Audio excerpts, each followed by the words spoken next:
Salut à tous, c'est Jean-Mi et bienvenue chez moi. Dans beaucoup de jeux d'affrontement, on essaie surtout d'être plus fort que son adversaire. Plus de puissance, plus de contrôle, plus d'optimisation. Mais dans Pillar of Fate, ce n'est pas toujours aussi simple. Parce qu'ici, gagner une quête n'est pas forcément une bonne nouvelle. Et parfois, la partie repose moins sur ce que vous montrez que sur ce que vous cachez. Très rapidement, une ambiance assez particulière s'installe autour de la table. On observe constamment les cartes de l'adversaire, on essaie de lire ses intentions, de comprendre pourquoi cette carte a été placée face cachée sur cette ligne, et surtout de savoir si on est en train de tomber dans un piège. Parce qu'au fond, Pillar of Fate est peut-être presque plus un jeu de lecture psychologique qu'un jeu d'affrontement et de duel. Ici, deux divinités s'affrontent au fil de 3 âges, pour influencer différentes quêtes légendaires. Et toute la partie tourne autour de cette idée de manipulation de destin. On place des champions dans plusieurs lignes, on essaie de contrôler des symboles, de gérer sa puissance, d'anticiper les égalités, mais aussi à forcer l'adversaire à prendre de mauvaises décisions. Et ce que j'aime bien, c'est que malgré des règles de relativement accessibles, le jeu arrive à créer une vraie tension. Chaque poste compte, chaque carte visible donne une information. Chaque carte cachée, elle crée un doute. Et même le contrôle des piliers devient extrêmement important, parce qu'il permet de les partager énormément de situations au moment de la résolution des quêtes. Du coup, les parties ont un rythme assez nerveux. Les tours vont vite, il y a peu de temps mort, mais mentalement, il se passe beaucoup de choses en permanence autour de la table. On est constamment en train de recalculer une ligne, de vérifier les symboles, de réfléchir au bon moment pour déclencher une carte divine, ou au contraire, garder une menace pour plus tard. Et honnêtement, pour un jeu uniquement passé en 2 joueurs, je trouve que cette dynamique fonctionne très bien. Les parties durent de 30 à 45 minutes, avec une complexité qui reste relativement accessible malgré une dimension de bluff et d'anticipation que le jeu propose. C'est un jeu créé par Max Anderson, Zach Dixon et Austin Harrison. Le jeu est édité par IV Studio, Cat Studio, qui produit à chaque fois des jeux avec un matériel de qualité et une direction artistique à tomber.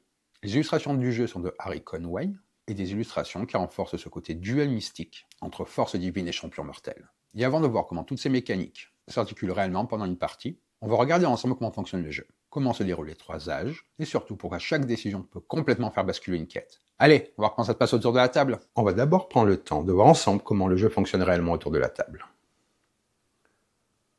On commencera par regarder le matériel ainsi que la mise en place. Puis on verra comment se déroulent les différents âges, la gestion des quêtes, des piliers et des cartes divines. Avec toutes les mécaniques importantes qui viennent créer cette tension permanente entre lecture adverse, bluff et contrôle des lignes. On prendra aussi le temps de revenir sur les effets particuliers et les points qui peuvent demander quelques précisions pendant les premières parties. Une fois tout ça vu ensemble, je reviendrai à la fin de la vidéo sur mon avis complet, sur le rythme des parties, les sensations que le jeu crée réellement en duel et le type de joueur avec lequel cette expérience fonctionne le mieux autour de la table. Dans Pillar of Fate, 2 entités divines s'affrontent au fil de 3 âges, en influençant des champions mortels et différentes forces cosmiques afin de s'approprier des quêtes légendaires. Pendant toute la partie, chaque joueur va devoir utiliser ses pouvoirs avec précision, anticiper les actions adverses et manipuler le destin lui-même pour prendre l'avantage.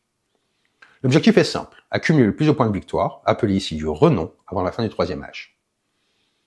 Ces points sont principalement obtenus en remportant des quêtes au cours de la partie. À l'issue des 3 âges, le joueur possédant le plus de renom remporte la partie. Pour commencer la mise en place, chaque joueur choisit un deck. Soleil ou Lune. Leur dos est reconnaissable. Chaque joueur mélange ensuite son deck, puis pioche immédiatement 4 cartes qu'il met de côté. Chaque joueur reçoit alors 3 cartes divines. Les 2 joueurs choisissent une de ces cartes pour la conserver, puis donnent les 2 autres restantes à leur adversaire. Une fois cet échange terminé, chaque joueur met ses 3 cartes divines de côté. Préparez maintenant les quêtes. Les cartes quêtes sont séparées en 3 âges. Mélangez les quêtes de l'âge 1, puis révélez-en 3. Au centre de la table en ligne entre les 2 joueurs. Prenez ensuite un jeton modificateur de quête, de manière aléatoire, et placez-le face visible sur la quête située au centre. Placez maintenant un marqueur plié sur chacune des 3 quêtes. Chaque joueur pioche ensuite 5 cartes depuis son deck champion. Enfin, choisissez aléatoirement un premier joueur, et donnez-lui le marqueur premier joueur. Maintenant que la mise en place est prête, les éléments vont bouger afin que je puisse vous montrer des exemples. Avant de commencer à jouer, il est important de bien comprendre les différentes informations présentes sur les différentes cartes du jeu, puisque toute la partie va tourner autour de ces éléments. Chaque carte quête possède plusieurs informations essentielles. Tout d'abord, on retrouve les récompenses conditionnelles. La quête propose toujours 2 valeurs, 2 points possibles.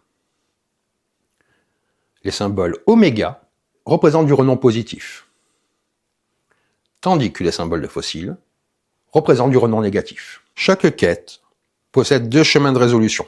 Le chemin du scorpion indique le renom accordé si les scorpions dominent cette quête. Le chemin plume indique quant à lui le renom accordé si ce sont les plumes qui dominent. Enfin, chaque quête affiche également un indicateur d'âge permettant de savoir à quel deck d'âge elle appartient. Les cartes de champion possèdent elles aussi plusieurs informations importantes. La première est la valeur de puissance. Il s'agit du nombre représentant la force de la carte. On retrouve ensuite les icônes d'affinité, composées de plumes et de scorpions. Chaque carte affiche également un symbole soleil ou lune, indiquant à quel deck de joueur elle appartient.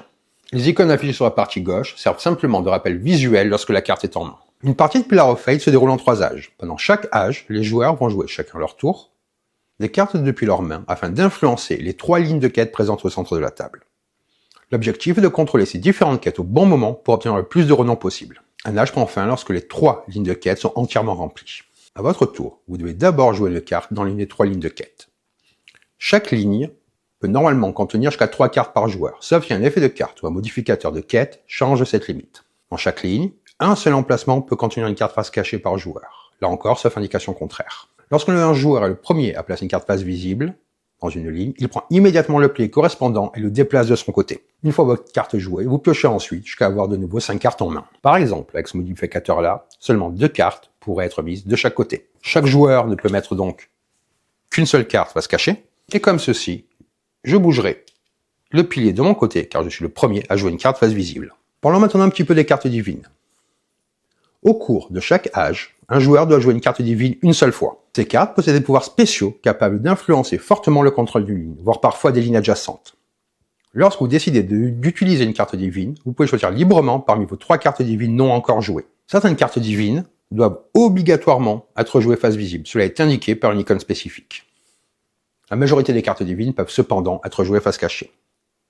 Même lorsqu'une carte divine est jouée face cachée, votre adversaire sait qu'il s'agit d'une carte divine grâce à son dos unique. Les cartes divines qui doivent être jouées face visible possèdent également une action qui doit être résolue immédiatement après leur pose. Lors de la mise en place, un modificateur de quête aléatoire a été placé sur la quête centrale. Ce modificateur affecte les 2 joueurs dans cette ligne spécifique pendant tout l'âge. Ces effets peuvent modifier profondément la manière d'aborder la quête et changent parfois complètement les priorités du jeu dans cette ligne. Faisons le tour des différents modificateurs possibles. Ici, cela va doubler la puissance de la première carte jouée dans la ligne. Ici, cela va doubler l'affinité, c'est-à-dire des symboles plumes ou scorpions. Ici, la première carte jouée n'a pas de puissance. Ici, la première carte jouée n'a pas de symbole. Avec celle-ci, les joueurs vont jouer 2 cartes dans la ligne, 4 cartes dans la ligne. Ici, 2 cartes peuvent être jouées face cachée. Ici, c'est le joueur avec la puissance la plus faible qui remporte. Et finalement ici, aucune carte divine ne peut être jouée sur cette ligne. Un âge prend fin dès que les 3 lignes de quête sont entièrement remplies. À ce moment-là, on procède à la résolution des différentes quêtes. La première étape consiste à révéler toutes les cartes jouées face cachée. Ensuite, chaque ligne de quête est résolue séparément. Pour chaque quête, les joueurs comptent d'abord le nombre total de symboles plumes et scorpions présents dans leur ligne. L'affinité dominante détermine alors quelle récompense conditionnelle sera utilisée pour cette quête. Une fois cette récompense déterminée, les joueurs comparent ensuite leur puissance totale dans la ligne. Les joueurs possédant la puissance la plus élevée remportent la quête. En cas d'égalité, que ce soit sur les affinités ou sur les puissances, c'est le joueur qui possède actuellement le pilier de cette ligne qui départage la situation. En cas d'égalité sur les affinités, ce joueur choisit quelle affinité est considérée comme dominante. En cas d'égalité sur la puissance, ce joueur choisit quel joueur remporte la quête. Une fois toutes les quêtes résolues, les joueurs gagnent le renom indiqué par les récompenses conditionnelles correspondantes. Par exemple, dans cet exemple-là, ici il y a 14 pouvoirs, ici il y a 12 pouvoirs, il y a 11 plumes, ce qui fait donc que c'est cette résolution-là, et donc ce joueur-là, qui a le plus grand pouvoir, prendra 3 fossiles. Une fois toutes les quêtes résolues, il faut réparer l'âge suivant. Commencez par retirer toutes les quêtes, les modificateurs, ainsi que toutes les cartes présentes dans la zone de jeu. Placez ensuite 3 nouvelles quêtes correspondant à l'âge actuel. Et ajoutez un modificateur de quête sur la quête centrale. Replacez ensuite les piliers en haut des cartes quêtes. Enfin, le marqueur premier joueur passe à l'autre joueur. Le nouvel âge peut enfin commencer. Après le 3e âge, les joueurs comptent l'ensemble de leurs jetons de points de victoire, c'est-à-dire leur renom total. Le joueur possédant le plus de renoms remporte la partie. En cas d'égalité, le vainqueur est le joueur qui compte le plus de piliers lors de la dernière manche. Petit résumé rapide. Pendant 3 âges, les joueurs vont placer des cartes dans différentes lignes de quête afin d'influencer à la fois la puissance et les affinités présentes dans chaque zone. Les affinités dominantes déterminent quelles récompenses seront appliquées, tandis que la puissance totale permet de savoir qui remporte réellement la quête.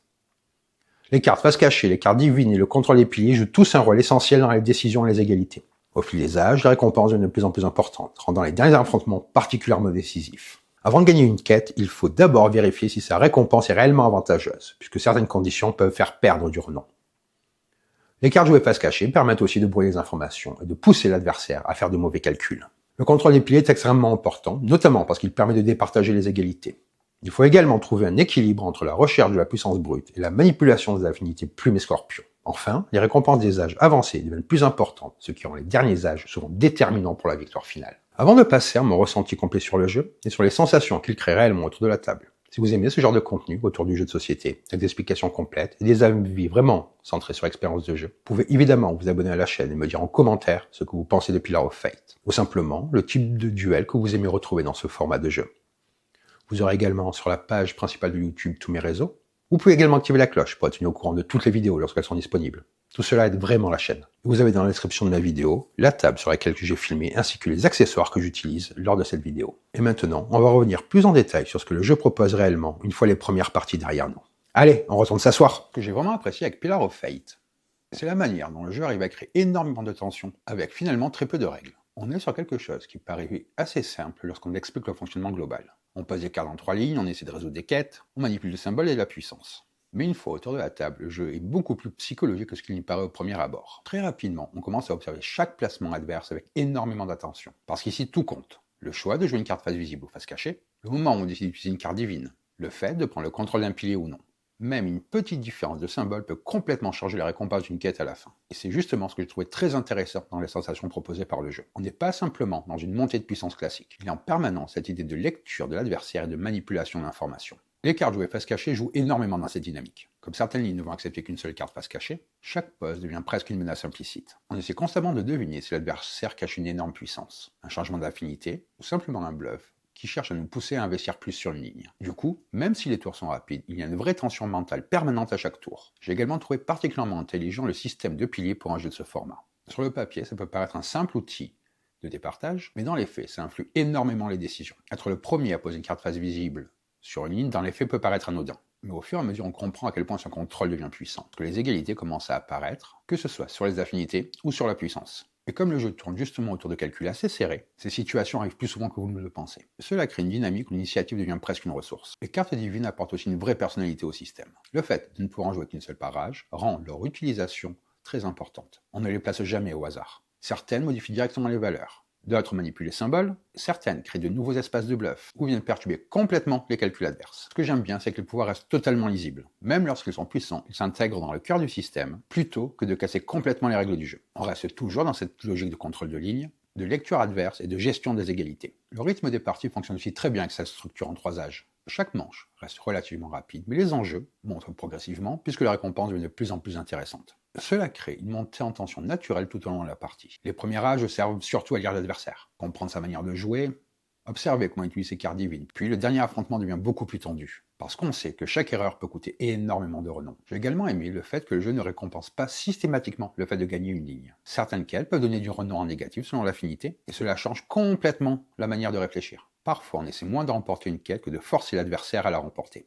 Cela apporte un petit côté rotor et très interactif dans les décisions. Au niveau accessibilité, je trouve que Pillars of Fate fonctionne plutôt bien. Les règles de base sont rapides à comprendre et le cœur du jeu reste très lisible. On pose des cartes, on additionne des valeurs et on compare des symboles. Mais derrière cette simplicité apparente, il y a une vraie marge de progression dans la lecture des situations, la gestion du timing et l'anticipation des réactions adverses. C'est typiquement le genre de jeu qui devient de plus en plus intéressant au fur et à mesure des parties. Parce qu'on commence à mieux comprendre la valeur du bluff, le poids des piliers ou encore comment utiliser les cartes divines. Je pense que le jeu parlera surtout aux amateurs de duels directs et très interactifs, car on est constamment en train de réagir au choix de son adversaire. Ce n'est pas un jeu où on construit tranquillement dans son coin. Toute l'attention repose justement sur l'observation, le contre-jeu et la pression psychologique. Et honnêtement, dans un format aussi compact, je trouve que le jeu réussit à créer une identité forte autour de cette idée de manipulation du destin, ainsi que de la confrontation divine. Le thème reste assez abstrait dans la manière dont les mécaniques le représentent, mais les sensations produites collent totalement au thème. Cette idée d'entité qui influe discrètement le cours des événements et manipule des forces invisibles cachées derrière les quêtes, ainsi que la direction artistique qui participe énormément à cette immersion, tout comme la qualité du matériel. Au final, Pillars of Fate va surtout marquer par sa capacité à créer énormément de tension et de lecture psychologique, avec des règles finalement très accessibles. C'est un jeu qui va assez vite, qui pousse constamment à lire l'adversaire, à calculer, à bluffer et à prendre des risques au bon moment. Et surtout, c'est le genre de duel où on a envie de relancer immédiatement une partie, simplement parce qu'on imagine ce qu'on aurait pu faire différemment. Donc voilà pour cette vidéo, j'espère que ça vous a plu. Et sur ce, je vous dis bonne partie et bon jeu!